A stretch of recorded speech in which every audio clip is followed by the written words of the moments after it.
زمارونو نن د دې رمضان د روجو د میاشتې اخیری جمعه ده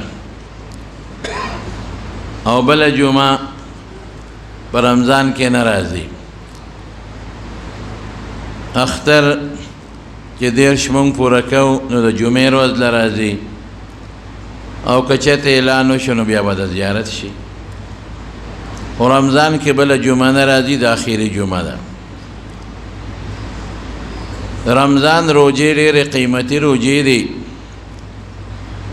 او چې کله د رمضان روجې مسلمانان ونیسي او بیا د اختر منزل ځي نو رب العالمین فرشتې راغونډې کړي او د ټولو فرشتو ته یو تپوس کوي، وی فرشتو چې څوک یو مزدوران راولي او مزدور ونیسي او هغه مزدور دی مالک له په اخلاص کارو کې نو د مالک له څه پکار دی چې دی ورسره څه وکړي. نو فرشتې ورته وایي چې دله خپل اجر او خپله مزدوري پوره ورکړي. اوس هم قانون دا دی چې مزدور دی ونیو نو دله به خپله مزدوري ورکړي. او رسول ګوره ډېر خلک مزدور باندې کار وکړي او بیا مزدوري نه ورکوي، ډېره لویه ګناه ده. نبی کریم صلی الله علیه وسلم فرمایي چې کم نیک مزدور له مزدوري ورنکړه نو د قیامت پر ورځ به د دې مزدور د خدای په دربار کې مقدمه زه لړوم، د الله په دربار کې رده په ځای به زه ولاړ یم او زه به الله ته ویم چې الله دله دې مالک مزدوري نه ده ورکړې. د ده په ځای به پیغمبر علیه السلام د الله په عدالت کې ولاړي. د دې وجې نه رسول الله مبارک فرمایي چې مزدور باندې مزدوري وکړي نو د هغه د خولو د اوچېدو نه مخکې هغه خپله مزدوري ورکړه. نو چې کله فرشتو نه الله تپوس وکړي نو فرشتې ورته څه وایي؟ وی الله مناسب دا دی، پکار دا دی چې د مزدور له دا نیک او دا مالک دا خپله مزدوري پوره پوره ورکړي. وی فرشتو ګواهان شئ، ګواهان شئ. دې خلکو دې مسلمانانو د رمضان په میاشت کې روجې ونیولې، مزدوري یې وکړه. اوس دوی له به زه پوره ثواب ورکوم، زما د رضا دپاره یې دا روجې نیولې دي. نو تاسو په دې خبره ګواهان شئ او 15 قسمونه به الله وخوري.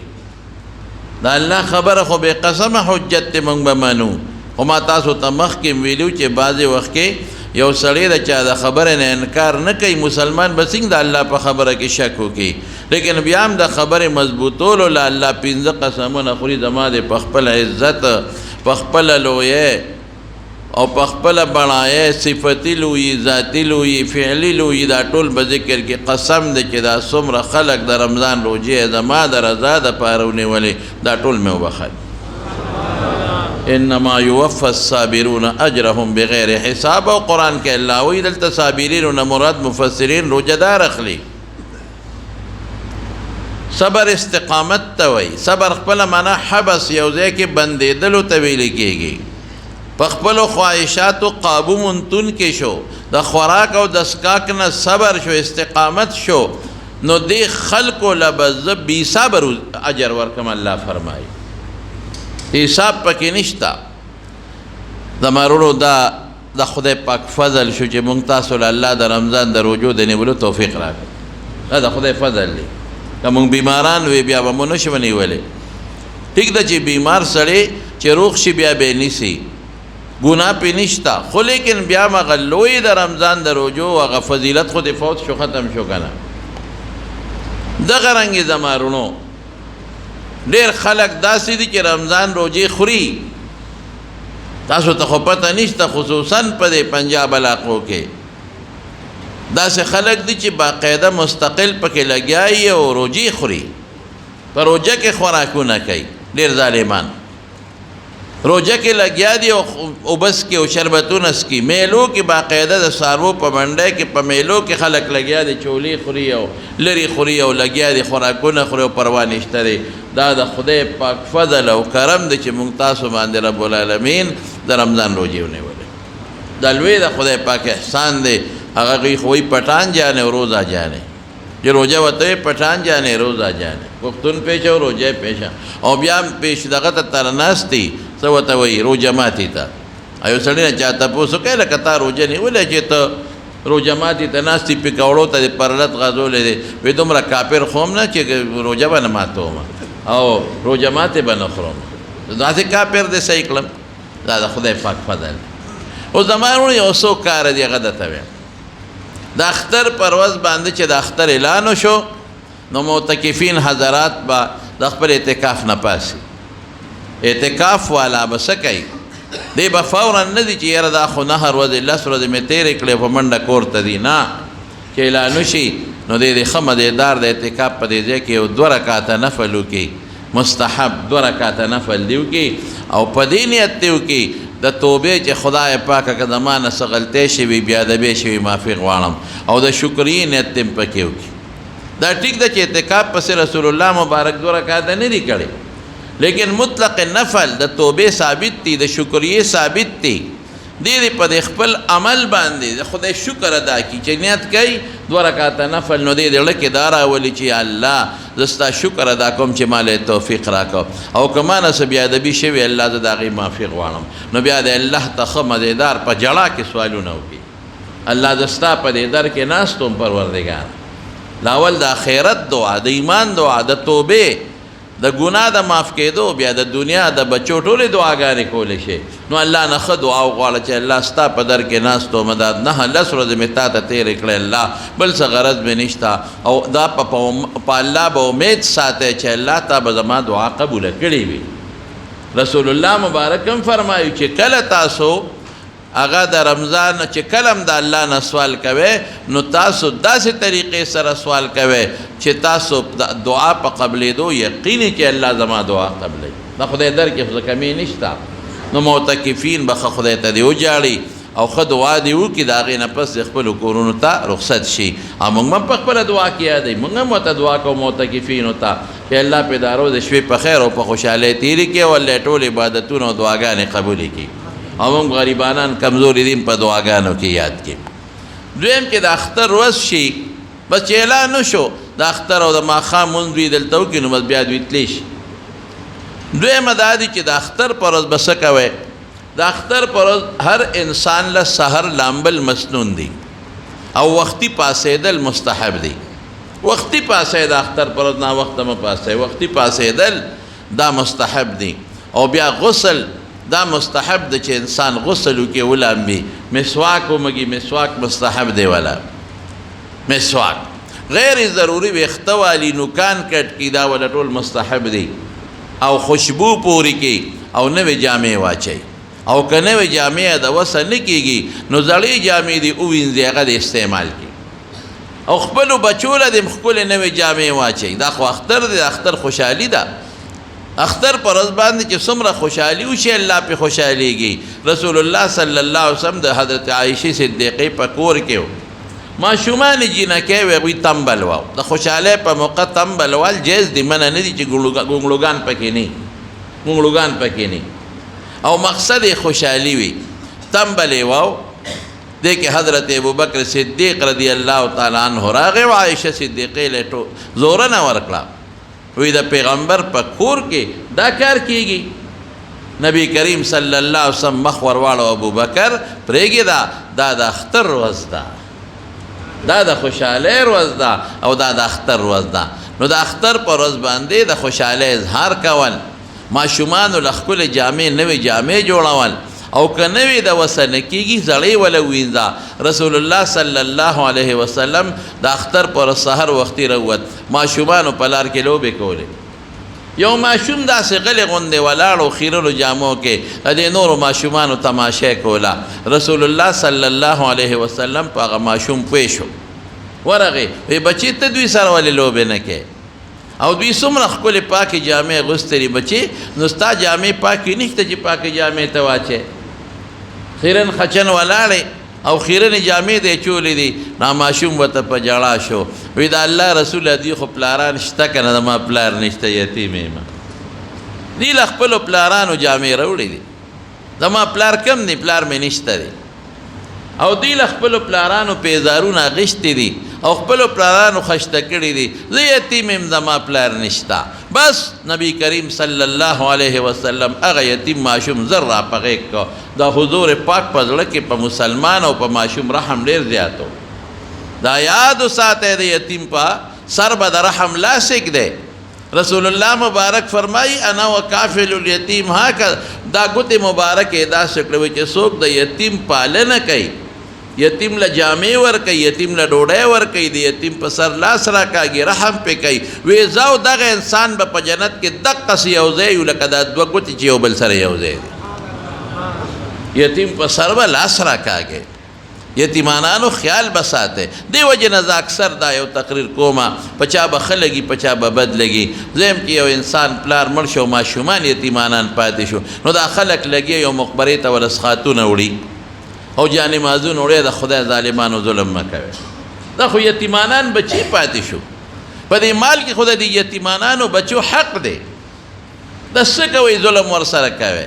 غریبانان دي په پردی کوټه کې غریبانان پراتی اکثر، یا که خپله کوټه موین د رزق درکې نه لري او ماشومان یتیمانان پاتې شو. د یتیم مال اخو ماشومان دي، ته څنګه په سخاتونو کې تقسیمو په خیراتونو کې تقسیمې. د یتیم مال خوړل ډېر لوی جرم دی. بعضې خلکو ته یتیمات پاتې شي، رواري وي، رورې مړ شي، تری مړ شي، یتیمانان پاتې شي، په هغه مال خېټه ورواچي. قرآن کې الله فرمایي الذین یأکلون اموال الیتامی ظلما انما یأکلون فی بطونهم نارا وسیصلون سعیرا. وایي چې څوک ظلمن زیاتی کوي او د یتیم مال خوري، دی د خپل خېټې کې د جهنم اور ورچوي او یان قریب به د دوزخ غرغنډو والا بل شوي اور ته دی رسیږي. د یتیم به ډېر خیال ساتي، د یتیم مال به نه خورې، د یتیم د مال به ډېر خیال ساتي. قرآن شریف کې ردې ډېر آیتونه چې د بل وخت کې به درته بیان وکړم. نو حضور پاک فوراً هغه یتیم ماشوم راوچت که په غېږ کې واغېسته او کور ته یې یوړو. او چې څنګه یې کور ته یوړو اله شا به دله به جامې برابر کړې. بیبیانو ولا فوراً هغه زمانه کې خو داسې جامې نه وې، خو به لنګ او صادر به و. د پرتوک په ځای به یې لنګ ته وکړه او د کمیس په ځای به بل صادر د ځان نه ته وکړه. کمیسونه به هم خلک واچول، پرتوګونه به مچول، خو زیات رواج دغه و. بس جامې خشتې ولمبه او صفې که پاکې که خوشبویې که جامې ورته واچولې او بیا باروس بچې ها او د ماشومانو سره لوبې کوه. هغه یتیم راغی وړو سره هغه لوبې ټوپونه شروع کړل. نو یو هلک ورته وي هلکه څنګه خوشحاله؟ وی خوشحاله به نه یم چې ما له خدای پاک د حضرت فاطمې په شان مور راکړه او د عایشې په شان، او خوشحاله به نه یم چې ما له خدای د رسول الله مبارک په شان پلار راکړ. په دې به نه یم خوشحاله. زما وروڼو تاسو هم دا مهرباني کوئ، خپلو بچو له هم ښې جامې ورکړئ پاکې صفا. او یتیمانان که ستاسو په ګاونډ کې وي په دې نه خوارېږئ، بالکل پې نه خوارېږئ. یتیمانانو له یا که ستاسو په ګاونډ کې کم مسکینان او کم فقیرانی یو جوړه جوړه جامې والا والے، زکات کې والا والے خیر دی که زکات تر باندې نه، او که زکات دي صدقه خیراتو کې خوشحاله کې دا ګاونډیان. د ټولو مالدارو له پکار دي چې دوی د خپل ګاونډیان خوشحاله کړي او په رشته دارۍ کې که کم غریبانان مسکینان خوشحاله کې. ډېر خلک داسې دي چې د هغې د جهیز وس نه کېږي، د لورې وي او نکاح ته غواړي، د غریب دا وس نه کېږي چې دی له کټ پالنګ والي، دا وس یې نه کېږي چې ول لوښي جوړه جامې والي. دا ستاسو په دې مال کې د دې غریبانانو حقونه دي. زما وروڼو ګورئ او په دې مه یېرېږئ. زه راته قسمیان وایم، ګورئ ما تاسو ته مخکې ویلي دي، زه راته دا خبره مضبوطوم، زما خبره خو بس هم تاسو منئ. زه خو د خدای او د رسول د قرآن خبره کوم، ضمناً پکې راته یو واقعه ترغیباً ذکر کړم. نو زه تاسو ته دا قسمیان وایم چې ستاسو مال به په دې نه کمیږي، خدای پاک به زیاتوي. ولې زه قسمیان وایم؟ ځکه ترمذي کې حدیث پیغمبر مبارک په دې قسم خوړلی، په دریو څیزونو رسول الله مبارک قسم خوړلی. یو پکې دا ده چې صدقې سره مال کمیږي نه، مال به زیاتېږي. نو تاسو ټولو ته زما چې څومره آواز اورئ او که په موبایل زما آواز اورئ او که داسې زما آواز اورئ او که دلته کې ناست یې، زما ټول وروڼه زړه مو در باندې خفه کېږي. هغه شی به د ځان تاسو له خوښوم چې ځان له خوښ کړم. د مسلمان دا خاصیت دی چې څومره په ګاونډ او په رشته کې غریبانان دي او بېوسه دي، جامې والا والے، ماشومان یتیمانان دي، جامې والا والے. قسم دې په اختر کې به د ډېرو خلکو په کور کې د پراټې وس به نه کېږي ځان له ماشومان له پراټه پخه کړي یو تروړ والا والی کنه صدقه فطر سرسایه کې ورکې سرسایې نه علاوه له داسې والی یو تروړ ورولېږي یو رکوټ ټیم کې غوړي والا ورولېږي کنه د اختر پر ورځ به ځان له هغې غریبانان د خوشحالۍ ته به نری غوښې خورې او ته به پراټې خورې او ته به وریجې خورې او ستا غریب ګاونډي ماشومان به غریبانان دقسې وي افسوس خدای به دله د قیامت پر ورځ تپوس کوي دا مال او دولت خو د خدای په لاس کې دی دا خو تا نه اخیستې شي هغلی هم ورکولی شي نن هغه ماشومان یتیمانان دي ستا د هم یتیمانان کولی شي زمانونو د پیغمبر مبارکه اقوال دي ځان کې سخا پیدا کې پیسو سره څه دغه دنیا د روانه ده څومره خلک روزانه یو دوه راګیا دي مري او د دنیا دولت ته پاتې کېږي او بنګلې ته پاتې کېږي دقسې به موږ ځو دغه پیسې به په بینکونو کې او دغه پیسې به زموږ نه په خزانو کې پاتې شو موږ به ترې لاړ شو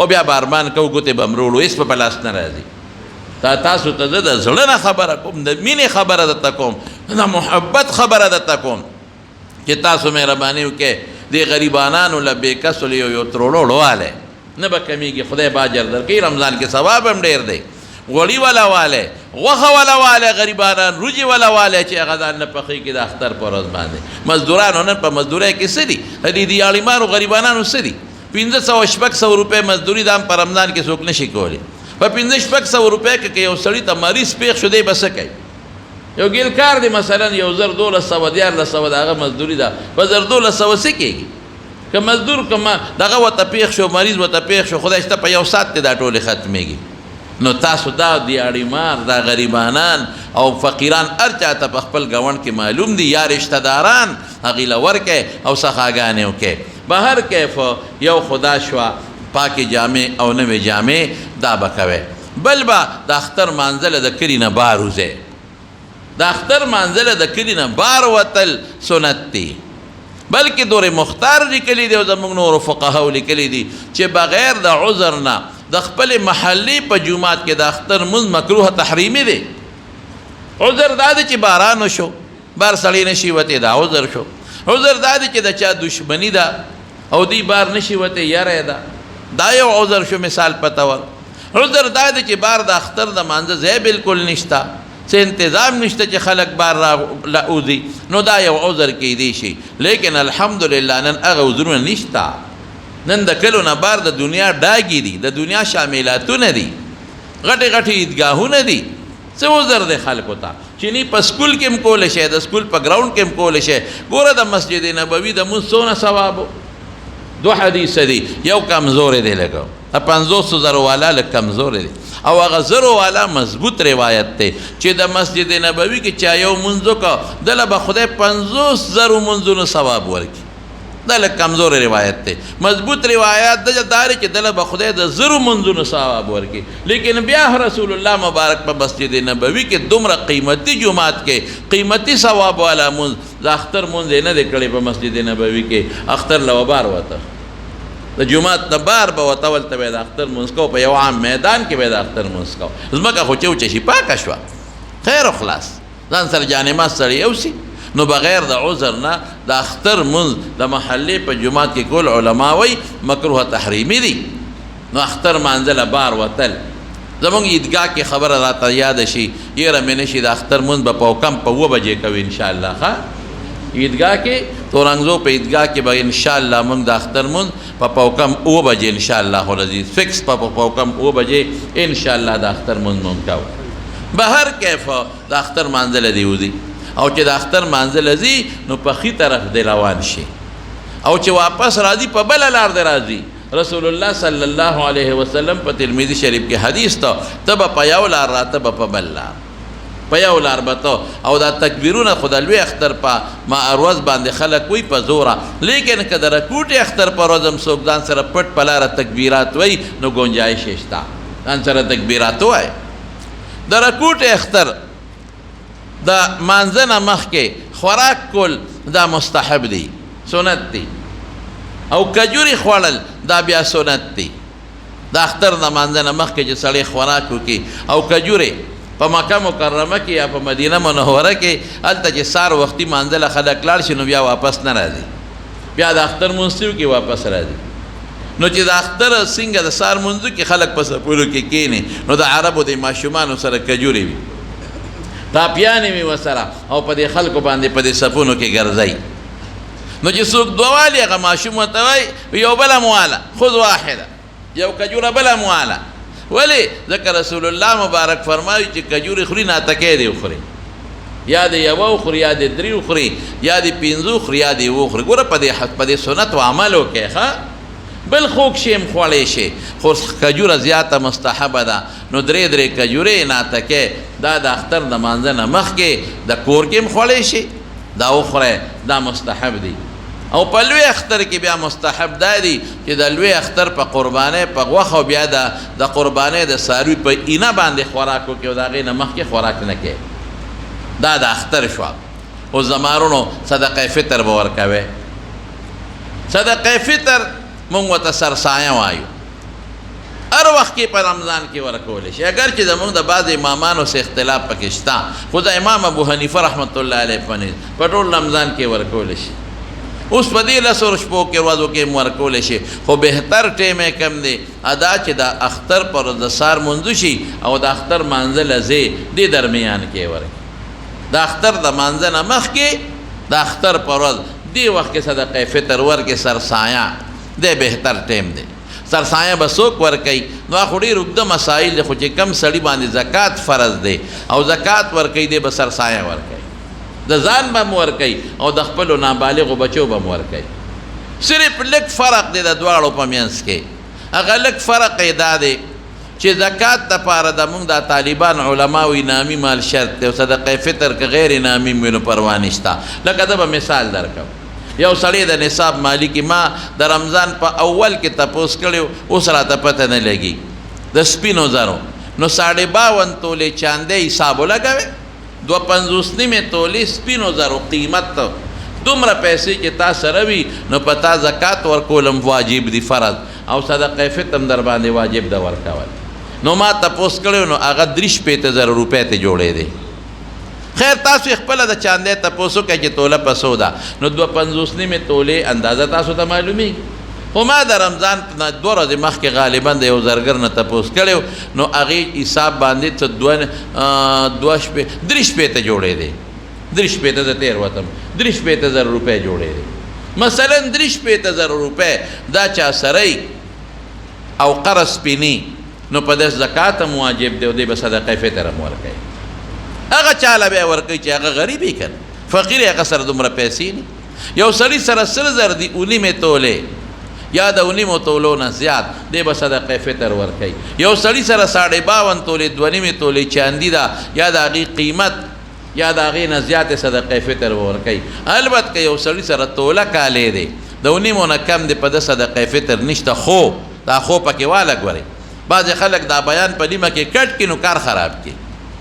پوره خبره اورئ، پوره خبر دا خو پکې واوره چې چا سره 19 نه کمی نو بیا به پې اله زکات واجبېږي چې د سره نور نغدې پیسې وي.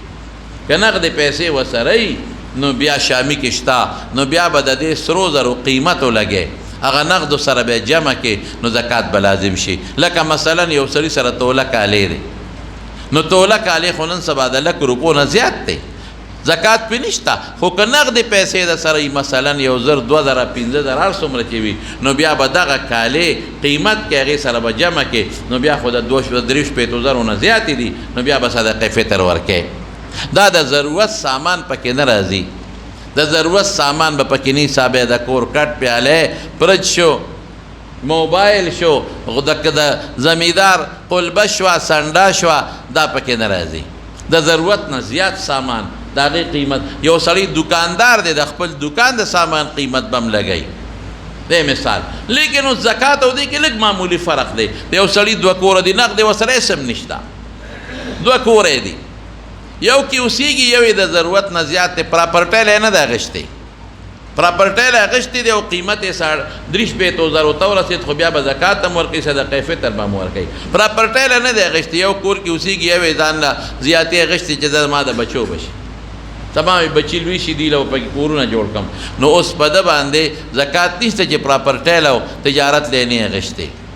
زیاتی رہتے لیکن که قیمت دا 3,000 ته ورسېد د دغه کور نو صدقه فطر پېشته یا د یو سړي ځمکه ده نور ورسره هېڅ هم نشته نو زکات خو عشر خو به د فصل ورکوي خو زکات پې نشته لیکن که د سره دومره ځمکه و چې د ده پې خپله او د ده د بچو ادنا ګزاره کېږي نو صدقه فطر به ورکوي قرباني به هم کوي اوس صدقه فطر تاسو ته ما مخکې ویلي وو زما چې خپل کم حساب دی نو هغه په حکم 2 کیلو غنم یوړو په حکم 2 او 3.5 کیلو وریجې شوې یا اوربشې شوې یا وریجې شوې 3.5 کیلو لیکن بعض علما 2 کیلو څوک په باندې 2 کیلو یادوي ما خو تاسو ته ویلي خیر دی زیات ورکړئ په باندې ورکړئ دې کې څه دي کال کې یو ورځ ده که نه نو دا صدقه فطر ورکړئ اوس یو مسله بار ملکونو نه سعودي نه د دوبۍ نه ابوظهبۍ نه ډېر زیات ټلیفونونه کېږي هغه مسله ما مخکې تاسو ته بیان کړې ده او بیا هم درته وایم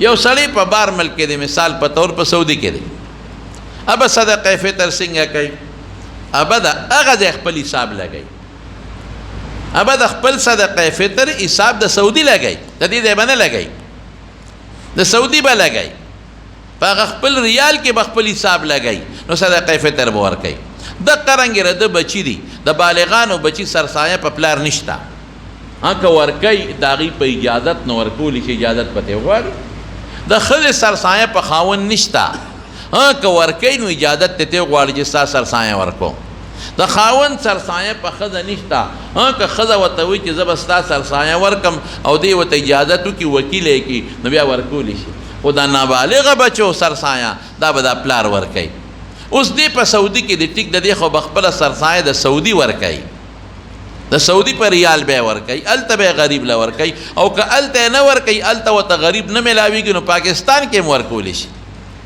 خو حساب به دا هغه ځای د دې ځای به نه د سعودي خو چې کم نابالغه بچي دي د دې سرسایه به د کم دی بچي خو دلته پاکستان کې دي نو بچي د پلار تابع دي که نه د مور خو تابع نه دي نو پلار یې سعودي کې دی نو بچي به هم د سعودي حسابېږي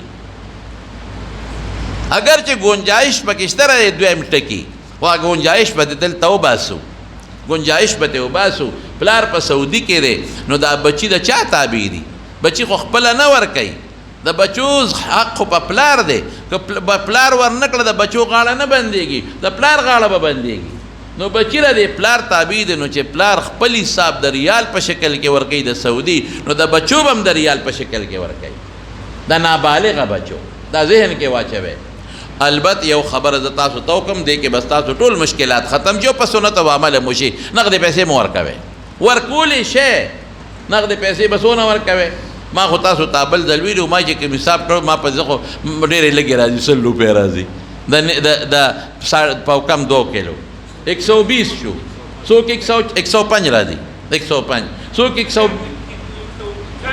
یو منټ څوک 120 یادوي څوک 140 یادوي نو ما خو تاسو ته ویلي چې 140 ته 150 ورکوي څه خبره ده مړی یو 100 روپۍ غواړو څه مشکله نه ده که نه دا خو په غریب نشته په مالدار ده که نه نو دې کې هر څه مسله څوک 120 130 ما نه بل چا تپوس وکړ تا خو څه ویلي دي مې زه خو ما خو چې حساب کړی په کم 2 کیلو زه کوم د خپل تحقیق په بنیاد هغه 15 پاسه سل وی دلته خو یو مولوي صاحب چې 120 به ورکا خبره جوړه ده وی بل مولوي صاحب 140 وی مې 150 ورکا الکه الله سو چلو روپو کې د 500 مليان نه تپوس کې دا خدای نیک بخت نیت دی وتا لدی وتا غره دلې دی لسل روپې څه شي دې سړی نن سبا خو ماشوم هم سار ته چې سکول ته دی په 100 روپو نه رضا کېږي په 100 روپې خو ماشوم نه رضا کېږي نو 150 ورکه څه چل کېږي نو نقدې ورکولی شي ګورې دا نه چې نشي ورکولی خو بهتره دا ده چې جنس ورکا ګور اوس بار ملکونو والا ته مسله اسانه شوه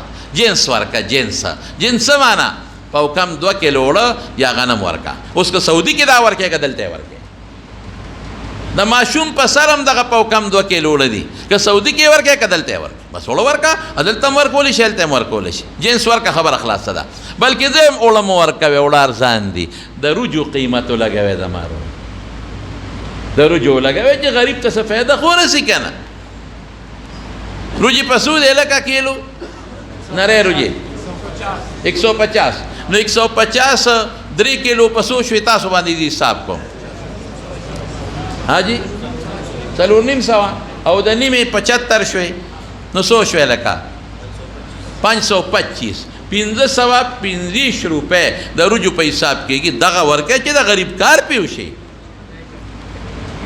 زړې هغه زمانه کې د دې اوړو د پاو کم 2 کیلو اوړو د 3.5 کیلو وریجو د دې قیمت یو اوس خو فرق راغی نو زموږ علما وایي هغه شی ورکړئ چې انفال المساکین چې مسکین ته څه فایده وي 100 روپۍ خو ماشوم چې سکول ته ځي په 100 روپۍ رضا کېږي ته خدای سره دا ټوکې کې زما وروڼو ورکړئ ښه چې چا وس کېږي او کم مالدارانې نو 525 روپۍ د روجو جوړېږي بلکې روجې والی 3.5 کیلو روجې والی د یو کس په سر باندې غریبانانو له ورکړي دا خو مړه په مالدار ده که نه یار په غریب خو نه ده که نه په غریب خو نه ده په مالدار ده نو سم کار به وشي پرې د غریبانانو نو سعودي او بار چې کوم دوستان دي او وي هغوی د جنس ورکړي جنس اوس هغوی که اوړه ورکوي هغوی ته ډېر ارزان دي اوړه په سعودي کې ارزان دي په کم 2 کیلو اوړه خو زما په خیال د 3.5 ریالو شو هغه ورته ارزان دي او کجورې هلته ګرانې دي روجې هلته ګرانې دي نو چې کوم شی ګران دی نو غاړه په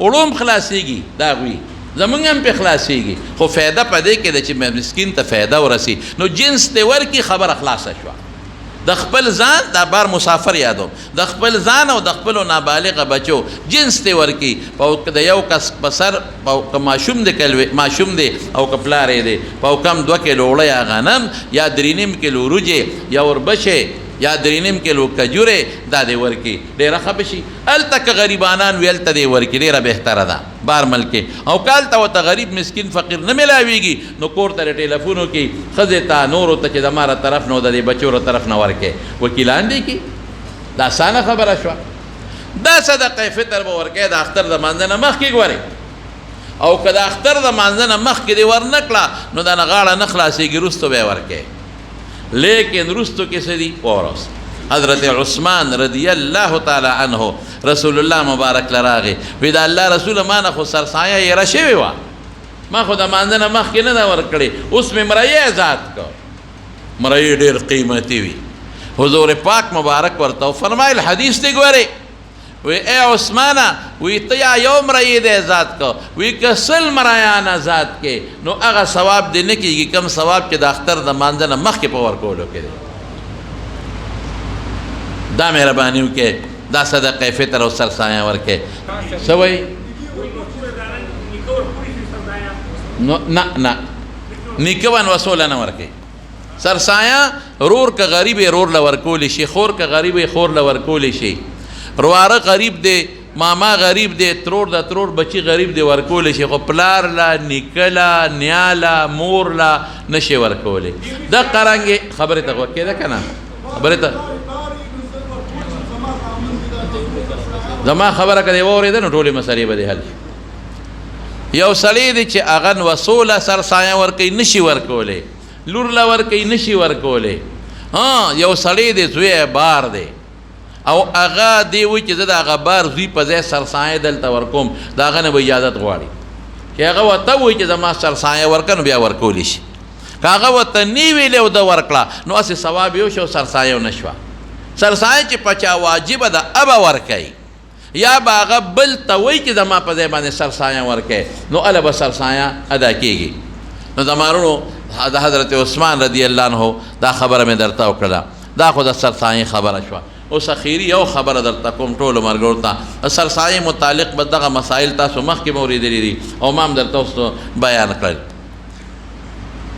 دا یو خبره ذهن کې واچوي دې مخکې جمعه کې مې درته څه ویلي ما وی په د مسجد نبوي په منبر حضرت جبریل علیه السلام خیره کړې ده امین په حضور پاک ویلې دي یاده مو ده او سی ویلی دی چې په رمضان میاشت په چاراله او د هغه څه عبادتونه که چې ځان په خدای وبخي نو خدای د دې خدای هلاک رغیبان فرجل المانا خدای دې هلاک د دې خیرو لاندې را نه شو یار مونږ خو هغه عبادت نه دی کړی څوک به وایي چې ما هغه څه کړی نه دی کړی ما نه دی کړی تا نه دی کړی بل نه دی کړی مونږ هغه عبادت کوم ځای کولی شو نو مونږ به یو کار کوو د خیر وخت کې الله ته به توبه وباسو معافی به وغواړو الله مونږ بې کسه یو الله مونږ بې څوکی الله زمونږ نه شیطان هم تو دی نفس هم رانه تو دی خواهشات هم رانه تو دی الله ډېر بې کسه یو. دا د صحابو او د تابعینو نه هم ته وو، خو بل شان خلک وو.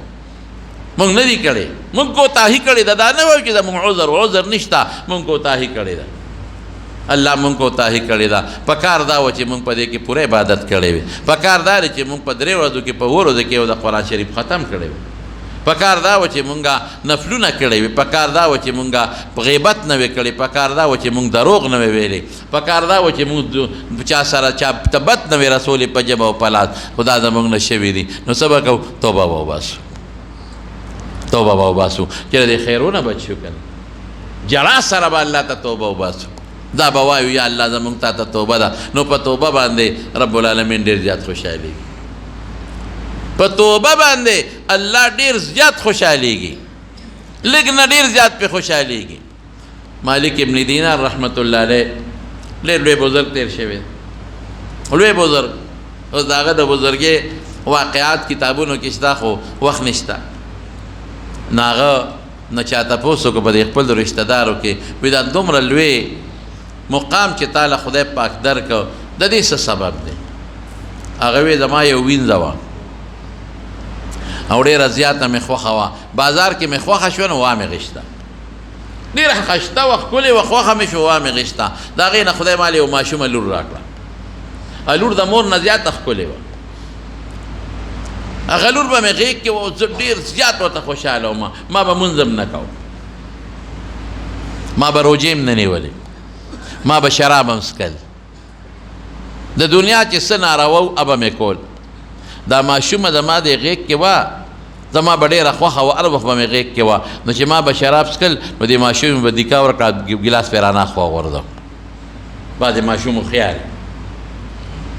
دا ماشومه به زما په دې دغه کې غېږ کې وه، نو چې ما به څه داسې د ګناه کار کو نو دې به ماله سپېغله راکړه. حالانکې ډېره پوټینۍ ده. بعضې ماشوم له خدای عقل او پوهه ورکړي. ډېره زیاته مې خوښه وه دا ماشومه په 2 کالو چې عمر ته ورسېده سره پاسه دا مړه شوه. چې مړه شوه وایي زما د زړه بیماري ورپسې ولګېده او دې ماشومې په داسې هم لکه د لیوني په شان دی. انتهایي ورپسې زه خفه یم دې ماشومې پسې، جاړم ورپسې او قبر له یم ځم. واقعي ماشوم ته رب العالمین حضور پاک فرمایي د زړه میوه ویلې ده. ثمرة الفؤاد د زړه میوه ده. ماشومه مړه شوه، ورپسې خفه یم ډېر زیاته. وایي د 15 د شعبان د شب قدر شپه ده او د جمعې شپه ده او د ماسخوتن لمونځ هم ما نه دی کړی. ځکه ما خو تاسو ته وایي چې حالت مخکې بل شان، ماسخوتن لمونځ مې هم نه دی کړی. او وده شومه، وایي چې وده شومه اوس د قیامت میدان وینم، دې کې شپېلی ووالي شي او دا ځمکه شلېږي او د قبرونو نه خلک راوځي. ځمکه شلېږي او خلک د قبرونو نه راوځي او منډې دي روان دي میدان ته د حساب کتاب. او لوی هیبت دی او لوی غوغا ده او لوی شر شور دی او چغې چغې دي. وایي زه هم لاړم، وایي چې د میدان ته لاړم او دا هیبت دی او دا خلک د دې قبرونو نه راوځي. قرآن کې به الله فرمایي اذا هم من الاجداث الی ربهم ینسلون. نو یې دې کې یو زیړ خامار دی، اجدها او ما پسې شوی دی، خو سرب غټ اجدها خامار دی، تک زیړ او هیبتناک شکل یې دی او ما پسې شوی دی. زه مخکې مو دا خامار را پسې دی. و یو سړی ولاړ دی، د شکل نه ټپ ټیپ دی خو ډېر ښکلی دی، ډېر ښایسته دی او تکې سپینې جامې اچولې دي او خوشبویي ترې روانه ده او نور ټپ ټیپ دی، ښایسته شکل یې دی، مخ شکل جامې ښایسته خوشبویي. نو دې سړي له ما ورمنډه کړې، ما ویې د خدای بنده ما بچ که دا خامار را پسې دی. وایي سړی ما ته وایي چې ملګري زه تا نشم بچ کولی، زما طاقت کم دی، په دې خامار مې وس نه رسېږي، د دې ډېر زیات طاقت دی او ډېر مضبوط طاقت دی، ده نه دا زه نشم بچ کولی. خو داسې وکړه چې مخامخ دې محل ته ورشه، دې کې د مسلمانانو امانتونه پراته دي، کیدای شي تا ته پکې داسې امانت میلو شي چې د هغې د وجې ته د خامار نه بچ شي. وایي زه لاړم هغه قلا له، وایي چې قلا له ورغلم، د قلا په غټو دروازو باندې پردې وې ځاندې دي. وایي چې زه ورنږدې شوم، ما چغه کړې چې که زما امانت دی کې د خدای خاطر وکړې، ما له خپل امانت راکړې، غټه اجدها را پسې د خوري مې. وایي دې کې پردې کولاو شوې، و چې پردې کولو شو زه ور دننه شوم نو پکې دننه سوړي دي غارونه دي په هغې نورې پردې دي او د ریخمو خشته پردې په یوې ځان دي څوک شته نه ورننوتم قلا ته ما وی ای خود خلقه که دننه څوک یو زما امانت چا سړي مال راکې ماله کې دا و چې یا به کوتکي یا به توری یا به بل څیز پې داسې امانت پې مهرباني وکړې مال راکې دا اجدها را پسې ده او ډېره خطرناکه ده طاقت یې نه لرم چې د دې اجدها نه زه بچ شم وی هغه چې دا اواز مې څنګه وکړو نو وی په دې کې د دې نه خلک راووتل د سوړو ماشومان راووتل واړه واړه وی چې راووتل دا ماشومان ټولو او ما اوس وکتل زما هغه ماشومه لور هم پکې ده او دې اجدها پسې رامنډه کړې او چغې په دې اجدها جوړې کړې وی اجدها رانه لاړه وتښتېده وی هغه ماشومه لور راله او ما سره په دې غېږ کې کېناسته وی ما ورته وی چې بچې ته دلته څه کې وی راته وی چې بابا زه ستا امانت یم که نه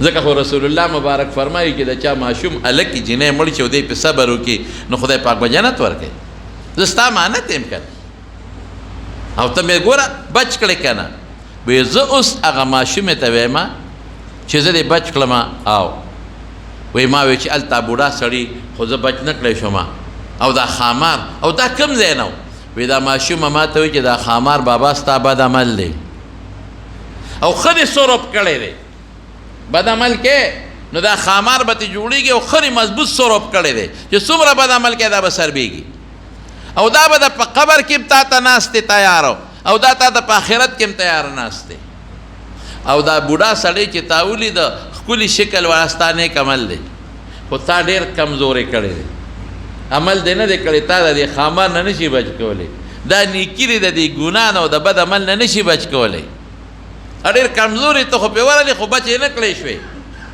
او ما دله سپارش وکړو وی بیا ما ته دا خپله لور څه وایي وی ما ته د قرآن شریف یو آیت ووی الم یأن للذین آمنوا ان تخشع قلوبهم لذکر الله واه واه مسلمان للا هغه وخت نه دی راغلی چې د الله د ذکر د وجې نه د ده په زړه کې د خدای پاک عظمت او لویي راشي او یره راشي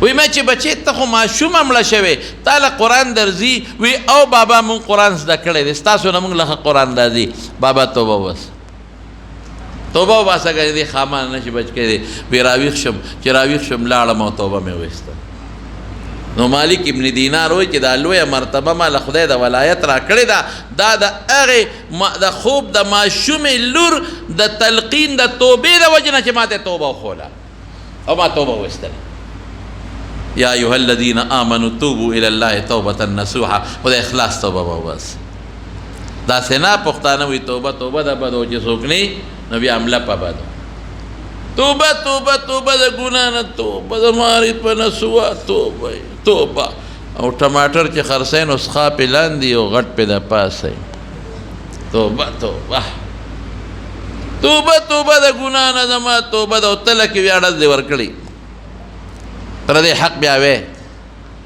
توبه توبه توبه استغفار تسبیح هم د سره دی تسبیح دې پاړولو واړه یې کړې دومره تسبیح اړی چې ښه په مګلو دې واړه یې کړې او هلته کې چې بیا پولې ته ودرېږي نو پردی له ډز ورکړي دا توبه ده دا توبه نه ده ګناه به توبه څه ته وایي ګناه به پرېږدې او چې دې کړي ده وایي خدای معافي غواړم او آینده له به قصد کوي چې بیا به نه کوم صبح در کف توبه برلم دل پر از ذوقی گناه معصیت را خندم آیت به استغفار ما وی تسبیح په لاس کې دی په خولې توبه توبه او ړکي ګناه وی شیطان نور مخاندي خوشاله چې زخم یې غر کړی اوس الله په توبه خوشالېږي ګورې ښه توبه به الله توبه کې عجزي ده که نه او د خدای لویي ده چې دویم یا الله معاف مې کې نو ما ځان عاجزه که که نه او الله مې قادر وګڼه چې خدای ته قادر یې زما په نیمو باندې لکه دی که نه دی هر وخت مونږ رانیوي شي د الله د وحدانیت او د الله د توحید او الله د یووالي مضبوط یقین په خپل کې وساتئ چې هر څه خیر او شر د الله په قبضه قدرت کې دي. ما له خیر راکولی شي هېڅوک رکاوټ نشي جوړېدی، او ما نه صرف او صرف رب العالمین شر دفع کولی شي، بل څوک نشي دفع کولی. که بل سړی ما نه شر دفع کوي نو الله ولا طاقت ورکوي، الله ولا پړه کې ور واچي. زمانو حضور پاک فرمایي یو اوږد حدیث دی، بخاری کې هم دی، په نورو کتابونو کې هم دی. زه به یې لنډ درته مختصر کړم. یو سړی یو صحرا کې روان دی، یو اس ورسره دی، په اس ته د خوراک هم دی، سامان او اوبه هم دي، هر څه پرې پراته دي. او دی په یو لوی صحرا ده، د ویه مهلکه لري، خطرناکه صحرا د ځنګل دی. او دی هلته اوده شو، چې اوده شو راپاسېد اسی نو. دې سړي خو مرګ ولید، او خدای پاکه اس شو، دې خوا منډې اخوا منډې، دې خوا منډې اخوا منډې، خو اسې راګیر نه کاستې لاړو تښتېد. او په خوراک سکا کې ټول په اس د پاسه پراته دي، هر څه پراته دي. نو دی وایي خدایه دلته خو صوبه هم نشته، خو په اس پرتې وې لاړې، خوراک هم نشته، په اس پراته ولاړه، او د صحرا نه وتې هم نشم، دا خو څه خطرناکه صحرا ځنګل دی، دې سره به څه کومه. دی منډې وایي لږ هم پرې راشي او تند هم پرې راشي، او خپل ځای له واپس راشي چې دلته به کښېنم، بس سا به رانه وخېږي. هلته دې څملې اوده شي، چې اوده چې سترګې راوغړي اسې خوا کې ولاړې. واه واه، اس ته چې وګورې اوبه هم پرې پرتې دي، خوراک هم پرې پروت دی، پوره شی ته کم نه دی، جون ورته میلاو شو. دی دومره خوشحاله شي چې د خوشحالۍ نه یې خوله تېروځي. دی وایي یخ خدایه ته مې بندې او زه دې رب یم. خطا شي لکه په دې خدای سړی نه نیسي، انسان دې خطا شي. رسول الله مبارک فرمایي دونه خوشحالي، دا د خوشحالۍ اظهار دی چې خدای ته مې بنده او زه دې رب یم، دونه خوشحالي. نو دا سړی چې په دې اس موندلو څونه خوشحالېږي، وایي الله پاک د مسلمان په توبه ر دې نه زیات خوشحالېږي. یاره لوی ارحم الراحمین دی زمارونو، مونږ وله ګناه کوو دی بیا هم مونږ معاف کوي. مونږ وله ګناه کوو، غیبت، دروغ، کمې زیاتې، پردې حق وهل، د هر څه کوو، بیا هم رزق راکوي، بیا هم ډوډۍ راکوي، بیا هم سترګې راکړي دي، بیا هم پوزه راکړې ده، بیا هم ښکلی شکل راکړی دی، بیا هم بچي راکوي، بیا هم عزت راکوي. رښتیا ووایه قسم په خدای که دونه مور په بچي مهربانه، قسم دې که دومره پلار په خپل بچي مهربانه، قسم دې که دومره مشر په خپل کشر مهربانه، څومره چې زموږ رک په مو مهربانه دی. مونږ له څه نه دي راکړی، مونږ یې خوشحاله کړي یو، خو مونږ خوشحاله نه کړو. مونږ له روغ صحت راکړی دی، مونږ له بچي راکړي دي، مونږ له ښکلی ژوند راکړی دی، او مړه هر څه پرېږده او پیسه کمه ډېره، مونږ له مسلمانۍ او ایمان راکړی دی، مونږ له ښکلی مبارک پیغمبر راکړی دی، مونږ له عظیم قرآن غوندې د نصیحت نه ډک کتاب راکړی دی، لیکن مونږ دغه خدای یاد نه کړه، مونږ ورته شا کړه. د زړه د اخلاص نه به خپل رب ته توبه وباسو، استغفار وایه او توبه وباسو، او دا څو ورځې پاتې روزانه یو ځل صلات تسبیح وکړئ ښه انشاءالله، او درود شریف ووایئ او ذکرونه وکړئ. الله نه معافي غواړئ د ژوند او د مرګ. ورېرونو هېڅ پته نه لګي چې مرګ راله کله راځي، چې داسې وخت کې مرګ راشي چې موږ خپل رب د موږ نه خوشحاله یي، چې داسې وخت کې موږ له مرګ را نشي چې خپل رب زموږ نه خپئ. دا سوال ورسره کوئ، ما غریب ګناهګار لم کوئ او ځان لم کوئ، وایي خدایه هغه وخت موږ له مرګ راولې چې ته رانه خوشحاله، او چې کم وخت ته رانه خپئ نو خدایه هغه وخت د موږ نه ساه مه اخله رب. دا به کوئ انشاءالله العظیم، او شکر به ادا کوئ انشاءالله العظیم، کوئ انشاءالله کنه. نو دا څو خبرې مې ستاسو خدمت کې عرض کړې. دا یو څو مړي شوي دي، یو په غزګي کې د نصیر استاد کور والا وفات شوي، زموږ د سیدو په دې کندي کې ګلرود لالا وفات شوی دی، د میروزو په کندي کې دا شفیع الله نن وفات شوی، او زموږ په دغه کې په اکرپوره کې خادم شاه میاں صاحب دی والد صاحب وفات شوی، د عمرزو د نصیر او د یونس استاد مور وفات شوی ده، او سرکی کې سمیع الدین وفات شوی دی. دې ټولو ته دعاګانې وکړئ چې الله د ټولو مغفرت نصیب کړي، الله د ټولو مغفرت نصیب کړي، خدای ټولو بخي، او د ټولو وارثانو له الله صبر ورکړي، او د نورو غمونو نه رب العالمین په امن او امان کې وساتي. او ډېر ملګري دي بیماران دي، هغوی دعاګانې غوښتلې دي، هغې دپاره دعا وکړئ. په دې جومات کې موږ سره ډېرو ملګرو مدد کړی دی. زه د یو نوم نه اخلم، بیا ریاکارۍ کې راځي. دعا وکړئ ټولو ته چې الله پاک د ټولو مغفرتونه نصیب کړي، ټولو له الله خیر او برکت ورکړي، او چې کوم بیماران دي الله دې روغ صحت او شفا ورکړي. زموږ ډېر دوستان دي پېښور نه یو ځای بل ځای نه راغلي دي، یو ملګري اپریشن هم کړی دی. دعا ورته وکړئ چې الله وله روغ صحت ورکړي، الله وله عافیت ورکړي. او چې څوک په هسپتالونو کې داخل دي، زموږ د اسرار خان اپریشن کړی دی، دعا ورته وکړئ چې الله وله روغ صحت ورکړي.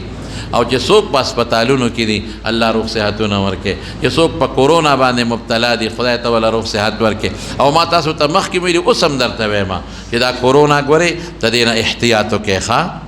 احتیاط وکړئ چې څنګه درته ډاکټران وي او څنګه درته حکومت وایي، په هغه طریقې احتیاط وکړئ. خیر دی که هغې راته وایي چې بازارونو ته په دې ورځ مه ځئ، بس ویې منئ خبره، بس په دې کې بس موږ بحثونه کوي یو بل سره، د هغې باندې عمل وکړئ. د دې بیمارۍ نه د خدای ټول امت مسلمه او زموږ د پاکستان مسلمان په خیر باندې وساتي. چې څوک پکې مبتلا دی الله دې وله روغ صحتونه ورکړي او الله دې وله شفا ورکړي. او دا څوک وایي ښه دا دعاګانې دي.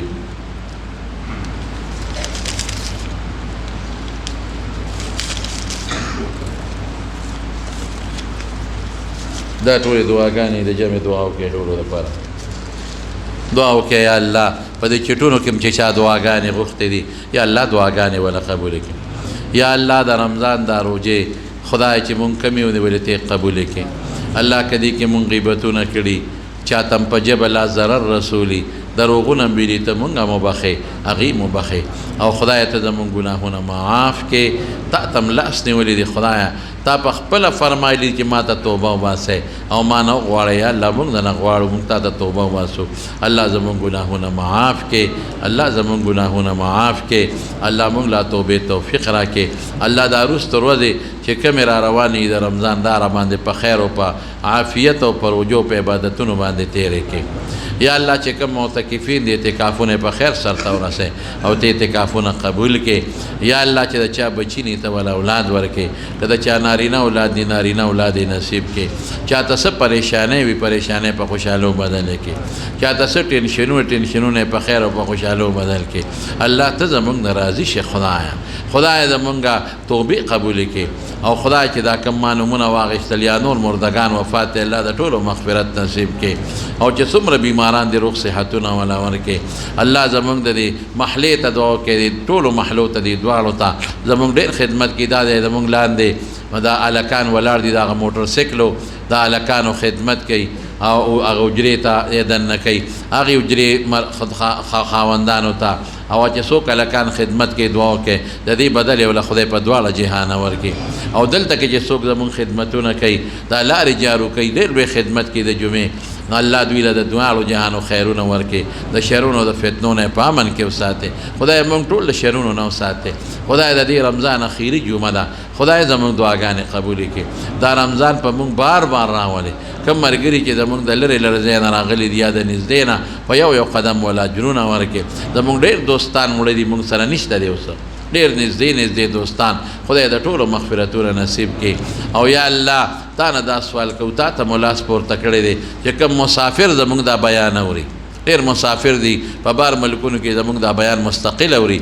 خدای ته د سفر د مشکلاتو نه وساتي، ته د خیر او د برکت ژوند نصیب کړي، ته د پریشانو نه وساتي. او زمونږ د مدرسه جومات کې چې مونږ سره چا مدد کړی دی، که لږ دی که ډېر دی، خدایه د چا نوم مونږ نشو اخیستی. او خدای ته ولا د هغې بدلې په دنیا کې مو ورکړي، بدلې ولا په آخرت کې مو ورکړي. او زمونږ یو دوست شایست صاحب هغه هم پکې را سره تعاون کړی دی.